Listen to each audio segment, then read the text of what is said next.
Hey everybody, it's Neil, and check out what I have here. I have a solid state high-speed USB flash drive. So let's go ahead and check this out here. It's by MoveSpeed.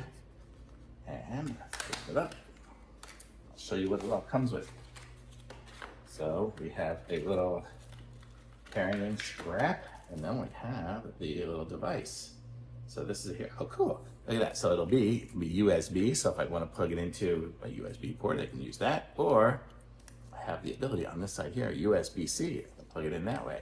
And it is a nice heavy duty drive here. This will be great for like backing up my files or taking them someplace. If I want to go and bring some videos with me somewhere or something like that, I can take it on here, and then I can just have this with me and bring that instead of having to carry like a different one or something like that. But let's go ahead and I'm going to plug this one in here into my MacBook, or my Mac.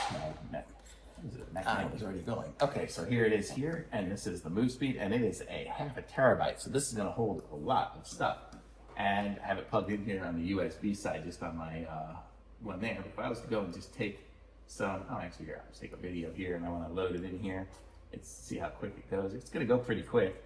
And I have it on my slower ports, the faster ports on the Mac Mini on the back. But it's all moved in there. It moved up, 600 meg file, and this here holds 0.5 terabyte. So this is going to be great. It's a nice little device here, and then I can just click eject it on here. Eject. So there. Now, if I have that video file I wanted to take with me, I can just go ahead and pull this out and take it with me to go. So very cool. Nice little one here, and it even says on there USB-A and Type-C. So if you need a nice little drive, a flash drive to take with you, say somewhere, this one's awesome because then I can go to somebody else's computer who only has USB and plug it into them. Super cool. Thumbs up.